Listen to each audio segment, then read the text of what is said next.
On a chilly January morning in 2017, a group of experienced Tasmanian fishermen headed out to sea, just as they had done many times before. They launched their modest boat from a quiet fishing harbor near Dunolly, a coastal village located along the southeastern edge of the island, a place where generations of fishermen had come to understand the sea like a native tongue. Their vessel slid gently through the cool, glass-like waters off the island's southeastern shore. The sky stretched wide and cloudless overhead, a perfect blue, and the air was crisp and salty, carrying the silent promise of a fruitful day. It was the sort of morning fishermen hope for, peaceful, steady, almost sacred in its serenity. They cast their nets and waited patiently, trusting the sea's familiar rhythm. But then, just a few hours into the trip, the routine gave way to something unexpected. One of the men, scanning the water with practiced eyes, noticed something odd. A dark, uneven shape drifting slowly in the waves. At first, he assumed it was a piece of driftwood, or perhaps a partially submerged buoy. But as they moved closer, the shape shifted. It moved. What they saw stunned them. Beneath the surface floated a massive sea turtle, motionless, its body rising and falling faintly with the gentle roll of the sea. In all their time on the water, none of the men had ever encountered a sea turtle in this region. Loggerheads prefer warm waters. They are typically found along Australia's northern coasts, not the cold, remote seas of Tasmania. Its presence here was already unusual. In fact, it would later be confirmed that only a few loggerheads had been recorded in Tasmanian waters over the past 10 years. A rare visitor, far from its native home. But its condition, that was an even greater concern. As they got closer, the extent of the turtle's suffering became apparent. Its once smooth shell was now covered in a thick layer of barnacles, algae, and parasites, a suffocating crust that had built up over months, perhaps longer. Some barnacles had embedded so deeply they had fused with the shell, causing tissue damage and visible infections. Large areas around its flippers were raw and ulcerated. Parts of the shell were so discolored and worn it resembled rock weathered by centuries. The turtle's eyes, barely open, were dull and glazed. Each breath it took sounded faint and strained, like a sigh of exhaustion. It was dying. The fishermen didn't speak. They dropped everything. They knew they had to act. They decided to try lifting the turtle onto the boat. But as soon as they attempted it, they realized the challenge ahead. It was a fully grown loggerhead, likely over 20 years old. It weighed close to 100 kilograms, its shell slick with barnacles and hard to hold. Each time they pulled it halfway up, it slid back down, heavy and unresponsive. They tried nets, then ropes, improvising slings to support its weight. The turtle didn't resist. It lacked the strength to struggle, or even to dive, a troubling sign of how close it was to death. For 3 exhausting hours, the fishermen fought both the weight and the water. They braced themselves against the boat's edge, muscles burning, hands scraped, their clothes soaked. At times it felt hopeless, but they kept trying. And at last, with one final effort, they managed to bring the turtle on board. There were no cheers, only quiet relief. The animal lay still at their feet, a shadow of what it once had been. It didn't even blink. The fishermen knelt down, inspecting the shell more closely. Beneath the thick crust, they saw open wounds, some weeping, others crusted over with grime. The shell was chipped and damaged. Clearly, the turtle had suffered for a long time, drifting, abandoned, burdened by the marine life growing on its back. Then came recognition. One of the men flipped through a worn field guide they kept on the boat and identified the species, Caretta caretta, the loggerhead, endangered, protected, rare. They weren't just dealing with a suffering animal. This was one of the ocean's most threatened survivors. Now, time was critical. They radioed the Marine Conservation Program in Hobart. To their surprise, the reply came quickly. The program was aware of the rare sightings of sea turtles in these waters and had emergency procedures ready. The voice on the radio was clear. Get the turtle to shore as fast as possible. A rescue team would be waiting. The fishermen turned the boat around and pushed the throttle to full. The sea, once calm and comforting, now felt urgent, each wave a delay.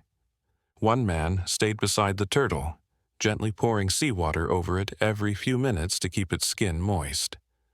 The barnacles cracked beneath the water like old wood. The turtle's eyes stayed shut. No one said much during the ride back. Only the engine, the splashing water, and the turtle's shallow breaths broke the silence. All they could do was hope. 2 hours later, they arrived at the harbor. A team of conservationists and wildlife vets was already there. The transfer was quick but careful. The specialists knelt by the turtle on the dock, checking its temperature, pulse, and drawing blood. They moved with calm expertise, no panic, just focused care. The diagnosis was serious, critical, but with a chance of survival. The turtle was placed in a mobile seawater tank with temperature control and oxygen support and transported right away to a nearby marine rehabilitation center. That's where the real work began. Sorry for the interruption. Before we continue with the story, I kindly ask you to like the video and subscribe to this channel. It is very important for us. Thank you very much. First came an X-ray. The vets were concerned the turtle might have swallowed fishing hooks or plastic, a tragic and all too frequent occurrence for turtles who mistake debris for food. Many sea turtles arrive at rescue centers with stomachs filled with plastic bags, fishing line, or even bottle caps. But this time, fortune was on the turtle's side. The scan revealed no foreign material. What followed was a long and careful procedure, hours spent slowly removing barnacles, algae, and mollusks from the turtle's shell. The team worked in shifts, speaking quietly as they gently scraped away each layer from the delicate carapace. Every barnacle had to be removed with care, so as not to cause further harm to the already damaged tissue underneath. As more layers came off, the extent of the damage became clearer. There were cracks, infections, and open sores. In certain places, the parasites had bored directly into the bone. The vets disinfected every wound, then applied a special healing ointment to protect the shell and encourage recovery. An IV drip was set up, delivering a precise mix of fluids, nutrients, and antibiotics. The turtle's body was deeply weakened. Months of malnourishment, constant exposure, and parasitic overload had left it in critical condition. Still, the team continued their efforts. The turtle lay still in its tank, eyes shut, too exhausted to react. But for the first time in a long while, it was safe. And in the quiet hum of the clinic, surrounded by those who cared, it had a chance to begin again. As the turtle slowly recovered under the watchful eyes of the veterinary staff, one question quietly lingered. How had it ended up in these cold, distant waters, so far from its native range? Loggerhead turtles are built for warm climates. They flourish in tropical waters near Queensland and Western Australia, areas full of reefs, warm currents, and plentiful food like jellyfish, squid, and crustaceans.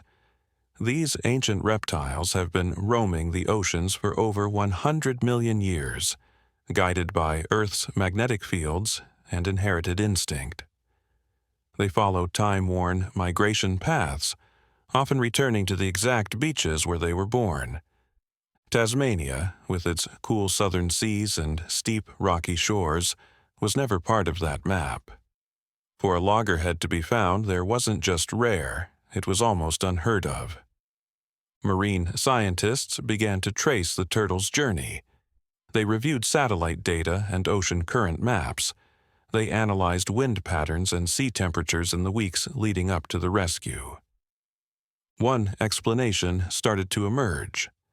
The turtle may have been carried south by a strong ocean current, possibly the East Australian current, a massive underwater flow capable of sweeping animals thousands of kilometers off course.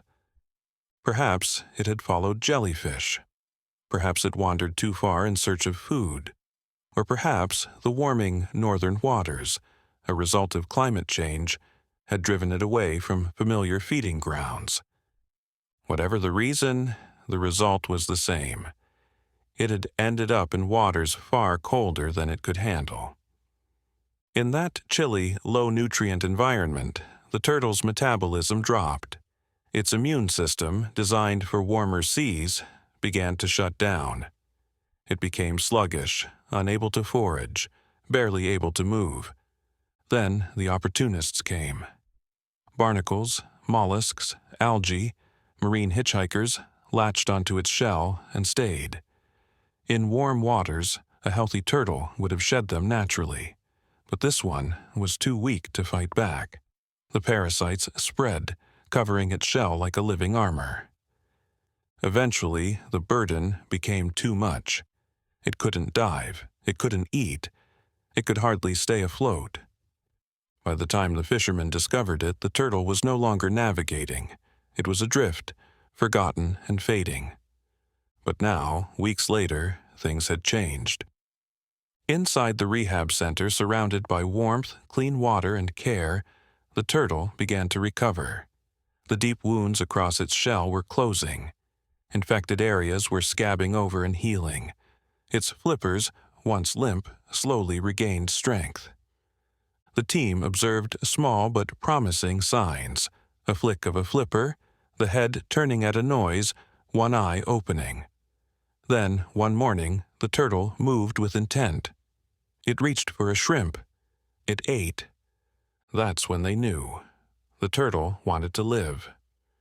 Blood tests had shown just how serious its condition had been. Severely dehydrated, undernourished, anemic, its body worn down by months of hardship.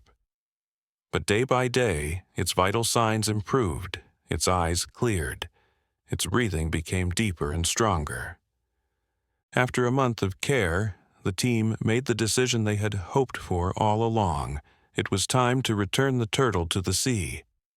But that choice came with responsibility. They couldn't release it just anywhere. The ocean is vast, and releasing it in the wrong place could mean losing it again. They selected a spot off Tasmania's northern coast, an area with warmer waters, friendlier currents, and access to the Great Barrier Reef. Before letting it go, they fitted a small satellite tracker onto its shell, a waterproof device the size of a matchbox. It wouldn't hinder the turtle, but it would let the team follow its journey, track its movement, and monitor its recovery. When release day arrived, it felt like more than a routine event. It felt like a shared victory. Before dawn, the beach began to fill with people. The fishermen who had rescued the turtle stood with the scientists who had helped save it. Volunteers, locals, conservationists, and families gathered, drawn by the story. The mood wasn't loud, but deeply respectful. As the turtle was carried gently to the water's edge, cameras clicked, but most simply watched in silence. The turtle, stronger now, lifted its head. Its eyes were bright. Its flippers moved with control and intent. As it touched the sand, it paused. For a moment, it seemed to take it all in. It breathed in the ocean air. The sea was warmer here. Gentle waves brushed the shore, as if welcoming it home. Then, with steady purpose, the turtle began to crawl. One flipper, then the next. As the first wave reached its body, it pushed ahead, not with doubt, but with a sense of freedom. The crowd broke into cheers and clapping. Some people waved, others wiped away tears, and all across the shoreline, from scientists to young children, There was a shared feeling that they had just witnessed something extraordinary, something real, something worth preserving. This same turtle had once spent a night inside a fish market's cold storage, kept alive thanks to buckets of seawater gently poured over its shell. A distant memory now, compared to the vast ocean in front of it.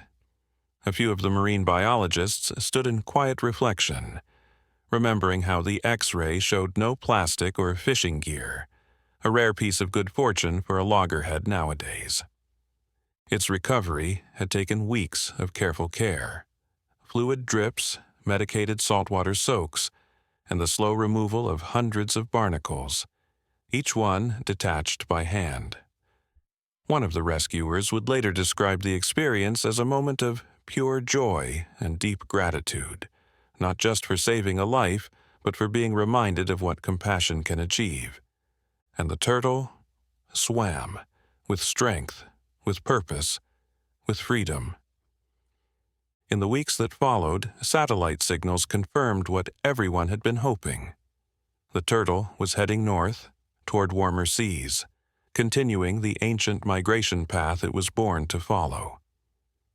Have you enjoyed this story? Have you ever encountered an animal in need and made the choice to help? Tell us in the comments below. If you like this story, make sure to subscribe and hit the like button, because sometimes even a small act of kindness can change everything. Thanks so much for watching, and we'll see you in the next video. Have a beautiful day.